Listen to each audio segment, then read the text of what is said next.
Obsession.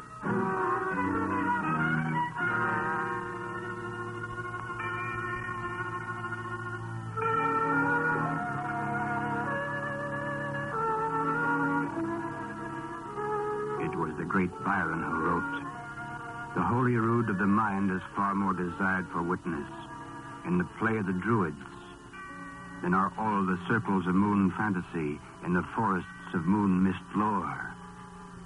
In the fog of the subconscious, there hang great and entwining branches that point strange fingers toward you and seem to whisper in the midnight breeze, 'Art thou a doubter of my work?'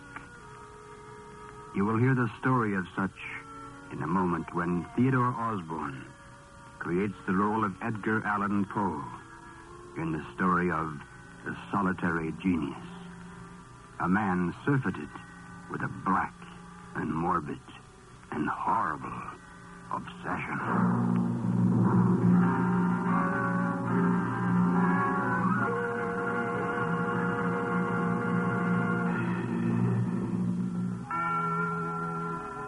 It was again the blind poet Homer who said, "Genius is a state between heaven and hell, and he who shall there reside will neither be understood nor yet have mundane understanding. He will never be forgiven, nor will he heed sup forgiving. He shall always stand solitary and alone, to be scorned yet have no wit for scorning." Such was the precarious estate of the tragic Edgar Allan Poe. Within the whirls and convolutions of his brain, there sprang dazzling flashes of the pure white light of fantasy. And betimes, in contrast, there formed eddies and whirlpools and turgid thoughts of black despair and melancholia. He was a man within himself, a man neither understood nor understanding. That is, with but one exception, there was but one beautiful and ethereal light of his existence, the light he immortalized forever and eternal in the sweet and pathetic lyrics of Annabel Lee. That was the celestial name he gave to her. Of course, her earthly name was Virginia Clem.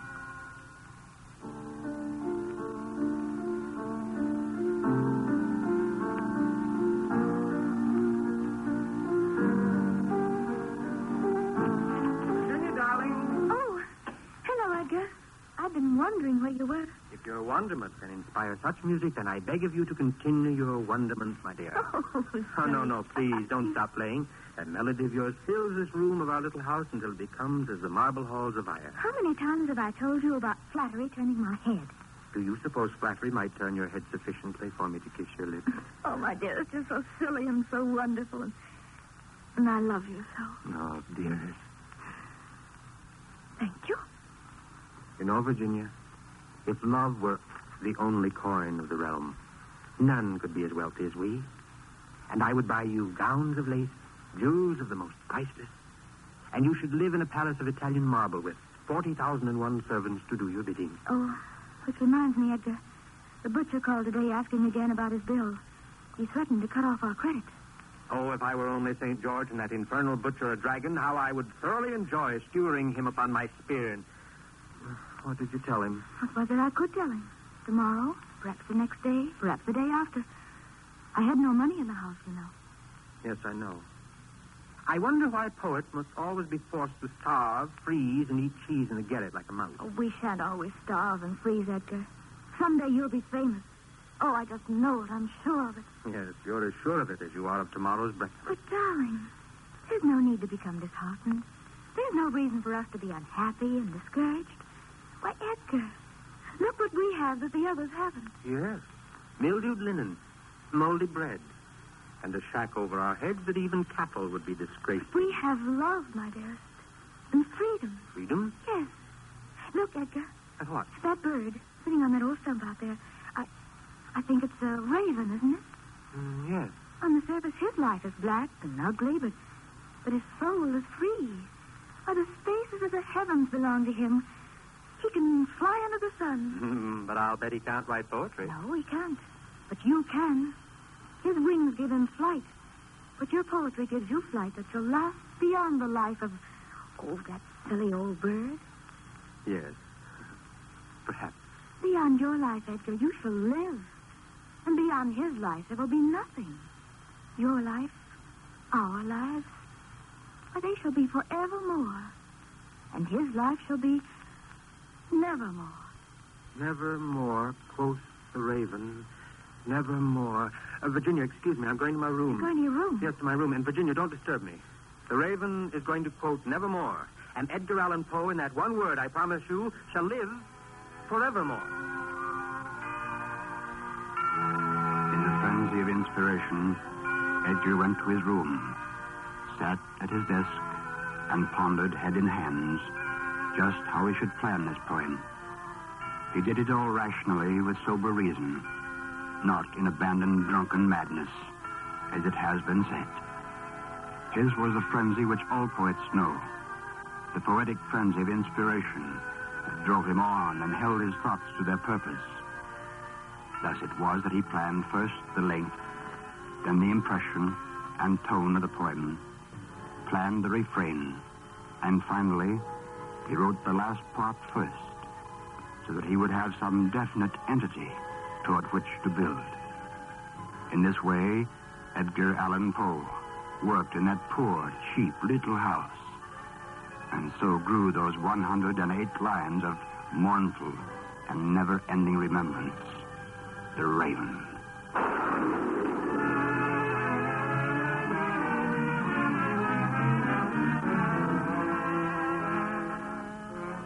Once upon a midnight dreary, while I pondered weak and weary over many a quaint and curious volume of forgotten lore, while he nodded, nearly napping, suddenly there came...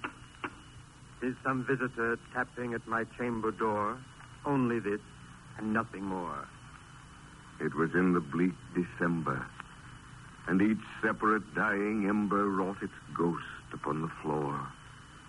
Vainly he had sought to borrow from his books surcease of sorrow, sorrow for the lost Lenore, of the rare and radiant maiden whom the angels name Lenore. But presently his soul grew stronger, and hesitating then no longer, he opened wide the door. Darkness there, and nothing more. And the only word there spoken was the whispered word, Lenore? This he whispered, and an echo murmured back the word, Lenore.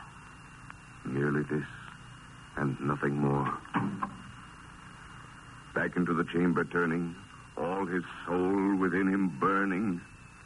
Soon again he heard a tapping, somewhat louder than before. Open here, he flung the shutter, when with many a flirt and flutter, in there stepped a stately raven of the saintly days of yore, and perched upon the chamber door, perched and sat, and nothing more.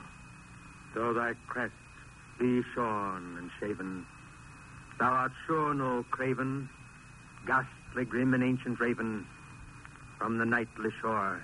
Then quoth the raven, much he marveled, this ungainly fowl, to hear discourse so plainly, though its answer little meaning, little relevancy bore. But the raven, sitting lonely upon the door, spoke only that one word. Prophet raven, tell this soul with sorrow laden, if within the distant Eden it shall clasp a sainted maiden, whom the angels name Lenore. Quoth the raven, but that word our sign of parting. Get thee back into the tempest and the night's Plutonian shore. Take thy beak from out my heart, and take thy form from off my door. Then quoth the raven,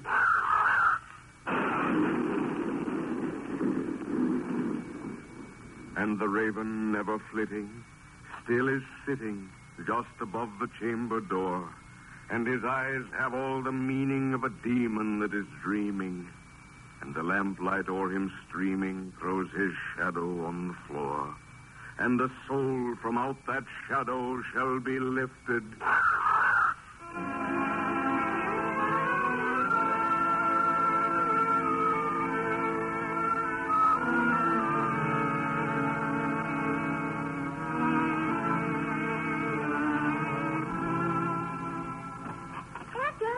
Edgar, darling.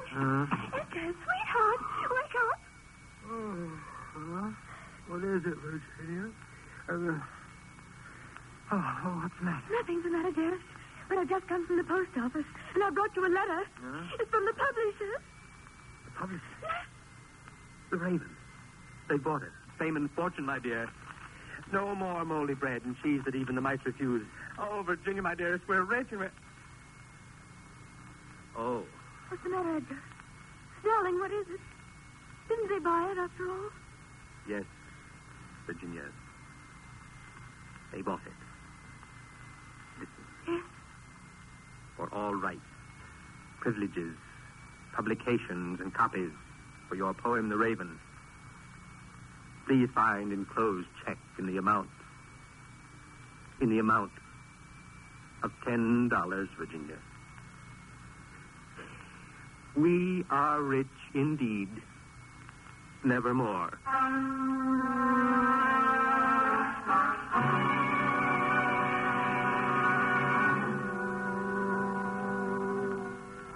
The beautiful Annabel Lee, the sweet chime of music that was to Edgar Allan Poe the very essence of life, died out upon the morning air. And there by the wild sea pounding, and in the presence of heaven's angels, he buried her. Then his footsteps turned, and a predestined track led him on to a new and strange experience.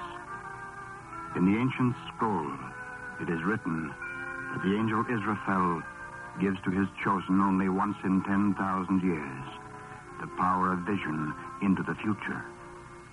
Edgar Allan Poe, the chosen of this angel, had caught that prophetic crystal from the realms above, had held it, guarded it in his heart, and now he stands without the portals of the strange and foreboding house of Roderick Usher. In his own words, hear him tell in the flash of genius the most startling narrative that mortal ear has ever caught. As I approached the ancient domain of Usher, I sensed a peculiar atmosphere, one which had no affinity to the air of heaven, but which reached up from the decayed trees and the gray walls and the silent town, a pestilent and mystic vapor, dull, sluggish, faintly discernible, and leaden-hued. And I became aware of a great fracture, or crack, which, extending from the roof of the building in front, made its way down the wall in a zigzag direction until it became lost in the sullen waters of the town. I crossed the heavy bridge of the moat and went, filled with that ominous feeling, to the ancient portal of the House of Usher.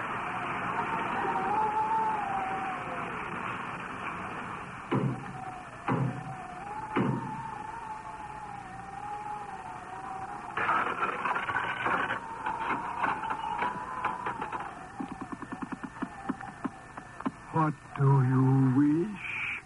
I wish to see my friend, Roderick Usher. I wish shelter and warmth. Tell your master that an old friend has come to call, that his name is Edgar Allan Poe. Very well. You may come in. You will wait here in the hall while I inform Mr. Usher of your arrival. As the cadaverous servant disappeared into the gloom of the long, vaulted corridor, my gaze wandered to the tomb-like structure of my surroundings. I say tomb-like only to describe the decaying furnishings and architecture in which I felt strangely confined. Ancestral portraits hung loosely and dull within cracked, cobwebbed frames. Grinning masks of armor peered out from the shadows. A great circular staircase wound and coiled like some black, ugly serpent into the reaches of the roof. Poe. Edgar Allan Poe. Roderick. Upon my life, I've never been so surprised. Let me look at you. It is you, isn't it? It is Edgar Allan Poe, not some spectre come to haunt these halls of Usher. It is truly I, Roderick. And I think it is only weariness, hunger, and cold which lend me this spectre's laugh. I hope I haven't intruded. Intruded? My good man. Well, let me say that no visitor to this house has ever been more welcome than yourself. Oh, but come, we'll not stand here in the draught of the hall. We'll repair to the warmth and comfort of my studio. Will you allow me to lead the way, my friend Edgar Allan Poe? Now, if you will comfort yourself with the fire and the great chair, we'll talk. And I think we have much to say, haven't we? You have much, and I have little. But tell me, Roderick, how have you been? Have you been well? Since you've asked, I can only tell you the truth, Edgar. I trust it shan't frighten you or disturb your visit. I fear that I am falling heir to the same sickness which has held my sister in its bondage. Are you speaking of Madeline? Do you mean to tell me that she's ill? Oh, yes. But I can't conceive of illness striking such beauty of both body and soul that is Madeline. The Madeline that I knew. Life is a strange thing, Edgar. Will you excuse me, please? Yes, come in. Well, Philip, what is it? I beg your forgiveness for this intrusion, sir. Yes. I have just returned from the room of the Lady Madeline, sir. She is worse? She wants me to come to her? No, sir. I beg to inform you, sir, that the Lady Madeline is dead.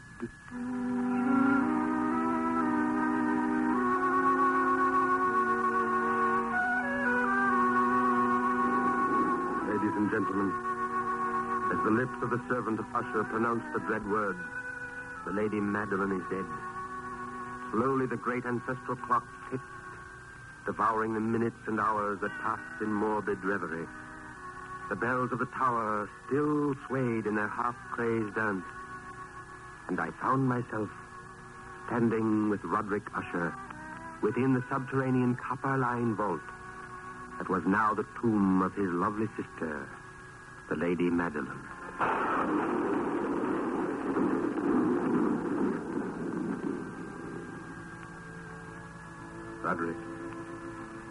Roderick. Yes. Will you not leave her side now? To gaze upon death too long, my friend, is destructive to the soul of the living. Yes, I know.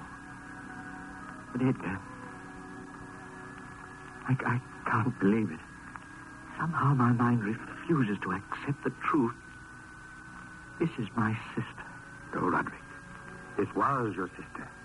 Oh, Edgar, please. Look at me, Roderick, and listen. Life is the end. Death is the start. And only through death may life begin. The survival constructive value of this life is the only medium through which man, civilization, empires may achieve the ultimate of perfection. In the fulfillment of the two cardinal laws of God, birth and death, do we only see beauty in its most perfect form. All things must end, Roderick, before they can begin. And not as consolation, not as condolence, do I say to you that death is the life of everlasting peace and triumph, that before the dawn of that perfect era of creation shall break, before we stupid infinitesimal minutiae of commonplace episodes shall find the perfect karma of achievement, peace without war, a metamorphosis of death must decay this flesh of the lust and germinate the cell of new life that shall be forever without the pallor of death. But, Edgar, surely... These things I know, Roderick. How I know? Why? But I do know them. As surely as I know that as man shall die, so shall civilization. That as the selfish forms of social organization shall fall, so also shall fall the house of Usher. And then, Roderick, then will come the miracle of birth and the phenomenon of everlasting life. the days wear on, and Roderick Usher, last of the symbolic land that reaches far back into the history of civilization, sinks deeper into his morbid shell. Only his music, the strange, half-mad innuendo of sound that seems to emanate from the depths of his soul, continues on through the murky nights and lurid days to console him. Then, knowing that human companionship alone can hope to break this introverted mania, Edgar Allan Poe breaks in upon the solitary Usher and diverts him from his vigil of lone sorrow. Roderick. Roderick. Yes, you must stop this. You must put an end to this means of self-torture, Roderick. If you don't, you shall go mad, and I shall go mad. Body and soul can't stand it. Edgar. Yes? Edgar. My sister is dead. And your sister's brother shall also become dead if you don't cease this vigil of wanton self-effacement. Have you ever heard the voices of silence? Have you ever listened to the words of condemnation echoing from the shadowed corners, from rooms, from hallways? No. Roderick, don't give way to hysteria. This is no hysteria. No, I'm not mad, not insane. The voices I have heard were not the mumblings of imagination. I tell you, Edgar Poe, they were real, repeating the same words over and over. What words? She is not dead. She is buried alive. In the name of God, Roderick. No, wait, Poe. I hear nothing. Edgar Poe, look as I am looking. See as I am seeing. And if your eyes do not see as mine, then I am truly bereft of reason. Mad, insane. The door. Madeline. Oh, God the Father, Christ the Madeline. Roderick, why have you done this to me? Oh. Madeline.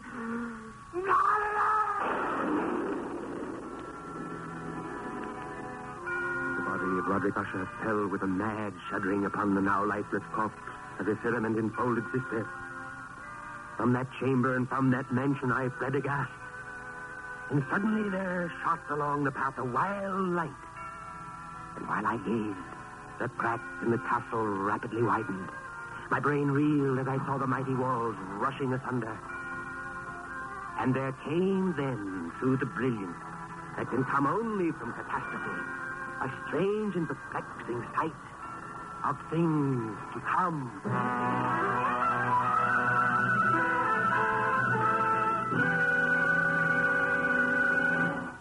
You have been listening to Obsession.